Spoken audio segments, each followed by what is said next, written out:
Father ഇത്രയും നമുക്ക് എല്ലാവർക്കും അറിയാം ശ്രീനിവാസ് ചേട്ടനെ ഒരുപാട് എക്സ്പീരിയൻസ്ഡ് ആയിട്ടുള്ള ഒരാളാണ്.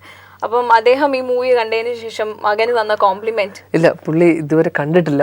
ഇല്ല, അപ്പൊ പുള്ളി കുറച്ച് തിരക്കില്ല. അപ്പൊ പുള്ളി ഒന്ന് കുറച്ചൊന്ന് ഫ്രീ ആയി വരുമ്പോ വീപ്പിംഗ് ബോയുടെ ഒക്കെ റിലീസ് ഉണ്ട്.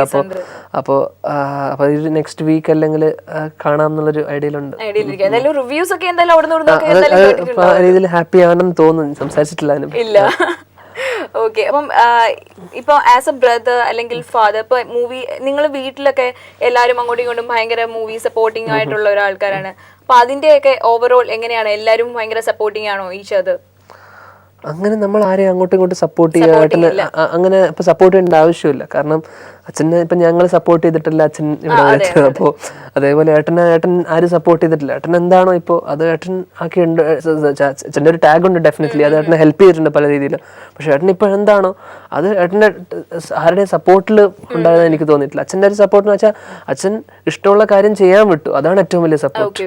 അപ്പോൾ ഒരു രീതിക്ക് അച്ഛൻ വിട്ടു എന്നുള്ളതാണ് ഏറ്റവും വലിയ സപ്പോർട്ട്. ആ രീതിയിൽ അച്ഛനും അമ്മയും ഡെഫിനറ്റ്ലി ഞങ്ങളെ സപ്പോർട്ട് ചെയ്തിട്ടുണ്ട്. പിന്നെ അതുപോലെ തന്നെ ഇപ്പം ഡയറക്ടർ, ഇപ്പൊ വിനീത് എന്ന് പറഞ്ഞ ഡയറക്ടർ അല്ലാതെ വീട്ടിലിപ്പം അല്ലാതെ എന്തെങ്കിലും ഒരു ടിപ്സ്, അല്ലെങ്കിൽ നീ അങ്ങനെ ചെയ്യണം, ഇങ്ങനെ ചെയ്യണം, ഇങ്ങനെ ചെയ്താൽ കുറച്ചുകൂടെ നന്നായിരിക്കും, അങ്ങനെയുള്ള എന്തെങ്കിലും കുറച്ച് ഇത് ഫീഡ്ബാക്സ് തരാറുണ്ടോ? തീർച്ചയായിട്ടും. ഏട്ടൻ ഇപ്പൊ ഈ പടത്തിൽ വർക്ക് ചെയ്യാൻ നമ്മൾ തുടങ്ങിയ സമയം തൊട്ടിട്ട് എന്ന് വെച്ചാൽ ഈ ഷൂട്ട് തുടങ്ങിയ ദിവസം തൊട്ടിട്ട് ചില കാര്യങ്ങൾ ഇപ്പൊ എന്റെ ചെറിയ ഇപ്പൊ ഇവിടെ വായ തുറക്കുന്ന സമയത്ത് അല്ലെങ്കിൽ ഡയലോഗ് പറയുന്ന സമയത്തുള്ള ചെറിയ ചെറിയ മൈന്യൂട്ട് ആയിട്ടുള്ള സ്ക്രീനിൽ വരുമ്പം കാണാൻ രസമില്ലാത്ത ചില കാര്യങ്ങൾ, അത് സ്ക്രീനിൽ വരുമ്പോൾ രസമാണ്. നമ്മൾ എത്രത്തോളം നമ്മുടെ ചില വീക്ക്നെസ്സസ് ഉണ്ടാവും, നമ്മുടെ ചില ഫേഷ്യലിൽ ചില എക്സ്പ്രഷനിൽ മോശങ്ങളുണ്ട്. അപ്പോൾ അത് പുറത്തുനിന്ന് ഒരാൾ കാണുമ്പോൾ അപ്പോൾ ഏട്ടൻ വളരെ കീനായിട്ട് അത് കണ്ടിട്ട് എൻ്റെ അടുത്ത് പറഞ്ഞിട്ടുണ്ട്, ഇതിൽ നീ വർക്ക് ചെയ്യണം, ഇതിൽ നീ ഇങ്ങനെ ഡയലോഗ് പറയുമ്പോൾ ഇങ്ങനെ ശ്രദ്ധിക്കണം. അപ്പോൾ അത് പടം ത്രൂ ഔട്ട് ഏട്ടൻ എൻ്റെ അടുത്ത് ചെറിയ ചെറിയ ചെറിയ കാര്യങ്ങളായിട്ട് പറഞ്ഞു തന്നിട്ടുണ്ട്.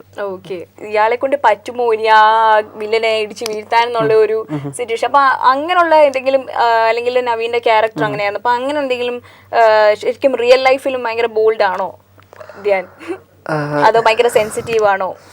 ഞാൻ അടിയൊക്കെ ഉണ്ടാക്കിയിട്ടുണ്ട് അത്യാവശ്യത്തിന്. അപ്പോൾ പിന്നെ ഇതിന് വേണ്ടിയിട്ട് ഞാൻ അത്യാവശ്യം വർക്കൗട്ട് ചെയ്യലും, അപ്പോൾ പിന്നെ എന്താ പറയണ്ട, കുറച്ച് ചെറിയ രീതിയിൽ ട്രെയിനിങ്ങും ചേട്ടൻ എൻ്റെ അടുത്ത് പറഞ്ഞൊരു പ്രധാന കാര്യത്തിൽ എന്താ പറഞ്ഞാൽ, നമ്മുടെ പടത്തിൽ ഓട്ടം ഉണ്ടാവും, ചാട്ടം ഉണ്ടാവും, അപ്പോൾ ഫിറ്റ് ആയിരിക്കണം. മസിൽ ഉണ്ടാക്കുക അങ്ങനെ രീതിയിലല്ലാതെ ഫിറ്റ് ആവണം. എന്തെങ്കിലും ഒരു മാർഷൽ ആർട്ട് പഠിച്ചു വെച്ചാൽ കൊള്ളാം. അപ്പൊ എന്ന് വെച്ച് കഴിഞ്ഞാൽ ഫൈറ്റ് ചെയ്യേണ്ടി വരും. അപ്പൊ ചെറിയ നമുക്ക് പക്ഷേ ഒരു ഫുൾ ഫ്ലെഡ്ജ് ഫൈറ്റോ അല്ലെങ്കിൽ ഒരു കൊറിയോഗ്രാഫ്ഡ് ഫൈറ്റോ ഒന്നും ആയിരുന്നില്ല. ഇൻഫാക്ട് ഫൈറ്റ് ഒക്കെ മനസ്സിലാവില്ല, പെട്ടെന്ന് അങ്ങ് പോകും. അപ്പോൾ പക്ഷേ അപ്പോൾ അതൊക്കെ അങ്ങനെ വർക്കൗട്ട് ചെയ്തതും അല്ലെങ്കിൽ ചെറിയ രീതിയിൽ ഞാൻ പഠിച്ച കാര്യങ്ങളൊക്കെ പിന്നെ ഒരു ഫൈറ്റ് വന്നപ്പോൾ സ്റ്റാമിന അല്ലെങ്കിൽ എൻഡ്യൂറൻസ് അതൊക്കെ ആ രീതിയിൽ തന്നെ ഹെൽപ്പ് ചെയ്തിട്ടുണ്ട്. സ്റ്റാമിന നമുക്കത് ഓടിയും ചാടിപ്പോൾ രാത്രിയാണ് നമ്മളതൊക്കെ ഷൂട്ട് ചെയ്യുന്നത്. അപ്പോൾ രാത്രി ആ ഒരു പോയിന്റിൽ നമ്മൾ എത്രയോ സമയം എടുത്തിട്ടാണ് ഷൂട്ട് ചെയ്യുന്നത്. അപ്പോൾ വളരെയധികം ടയർഡ് ആവും. പിന്നെ ഭക്ഷണം കഴിക്കാൻ പറ്റില്ല. കഴിച്ചു കഴിഞ്ഞാൽ നമുക്ക് കുറെ സമയം, അപ്പൊ വെള്ളം മാത്രമേ കുടിക്കാൻ പറ്റുള്ളൂ. അപ്പൊ രാത്രിയാണ് നമ്മൾ ഷൂട്ട് ചെയ്യുന്നത്. രാത്രി കഴിച്ചു കഴിഞ്ഞാൽ നമ്മൾ ഉറക്കം വരും. അപ്പൊ നമ്മൾ ആ ഫൈറ്റ് ഒക്കെ ഷൂട്ട് ചെയ്യുന്ന സമയത്ത് സത്യം പറഞ്ഞാൽ ആരും ഒന്നും ഞാനും കഴിച്ചിട്ടില്ല, സെറ്റിൽ ആരും കഴിച്ചിട്ടില്ല. കാരണം ഷൂട്ട് കിടക്കുന്നു. അപ്പോൾ വിശക്കുന്നുണ്ടായിരുന്നു, ടയർഡാവും, വേർക്കുന്നുണ്ടായിരുന്നു. അപ്പോൾ ആ രീതിയിൽ ഒന്നും കഴിക്കാതെയും ഒന്നും ചെയ്യാതാണ്. അപ്പോൾ കണ്ടിന്യൂസ് ആയിട്ട് ഷൂട്ട് ചെയ്തുകൊണ്ടിരിക്കുന്നത്. അപ്പോൾ ആ ഫൈറ്റ് ചെയ്യുന്ന സമയത്ത് നമ്മൾ പ്ലാൻ ചെയ്യുന്നത് വെച്ച് കഴിഞ്ഞാൽ ഭയങ്കര കാൻഡിഡ് ആയിട്ടുള്ള ഭയങ്കര റോ ആയിട്ടുള്ള ഒരു ഫൈറ്റ് ചെയ്യണം. അപ്പോൾ ആ ഒരു കൊറിയോഗ്രാഫ്റ്റ് അല്ലാണ്ട് ചെയ്യണം എന്നുള്ളതായിരുന്നു നമ്മുടെ പ്ലാൻ. അല്ല അതിന് വേണ്ടിയിട്ട് ഞാൻ ചെയ്യുന്ന വെച്ചാൽ ഫിറ്റ് ആവുക എന്നുള്ളൊരു സംഭവം.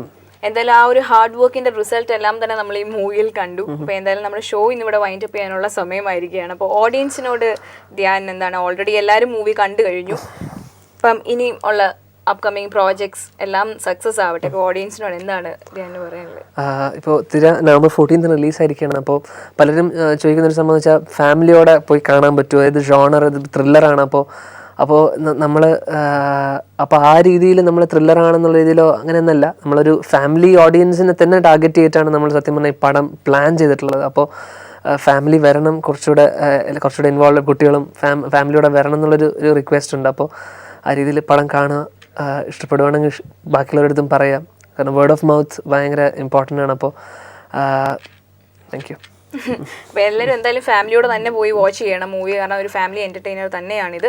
അപ്പോൾ എന്തായാലും ധ്യാന് അപ്കമിങ് വരുന്ന എല്ലാ പ്രോജക്ട്സും ഇതുപോലെ തന്നെ സക്സസ് ആവട്ടെ. Wish you all the very best.